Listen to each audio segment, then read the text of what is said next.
Gitumi kinene kia arutwo aria makoragwo makirikia githomo kiao kia Muthingi na kwaga gukorwo makingira thukuruini cia thekondari na njira ya igana kwa igana ni undu ucungiriirio ni maundu matiganite ari hamwe na ureri moru kumanagia na kuri aciari na ningi guteanirio na njira nene ni thirikari nene oro hamwe na iria cia kaunti na iria ciakaga gukorwo igikinyaniria uhoro uyu na njira iria yagiriire na makiria ciraniro ciao na njira ya igana kwa igana. Ni riboti irikitie gwikwo ni gikundi gitari gia githirikari na kiria kiuikaine ta Zizi Africa Foundation manyitanire na honge itiganite cia githomo kuma mwena ucio.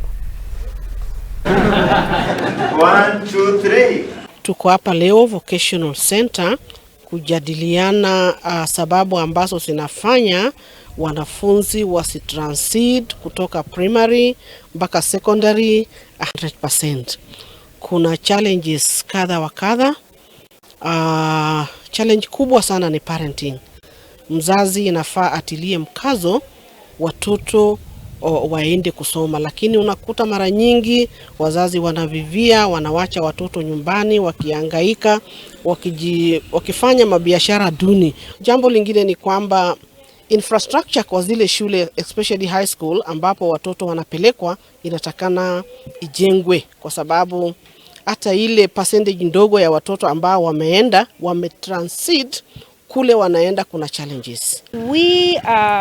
The policy already exists, but we are encouraging that for this policy to be like really implemented, all stakeholders must be involved within the community.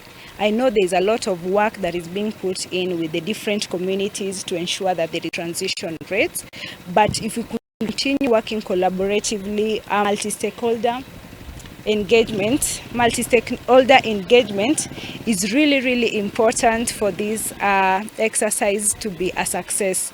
Nataka kushukuru Africa kwa sababu walitusaidia kujua watoto mpaka tunajua wale hawajaenda shule, na kama walimu tunaona ya kwamba tunapoteza kwa sababu tunatarajia tuwe na watu ambao watakuja kureplace sisi, lakini ikiwa hao watoto hawaendelei na masomo inamaanisha the future of our community is dead.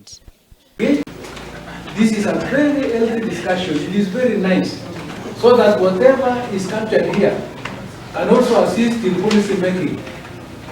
That these are the resolutions from whichever community about the 100%.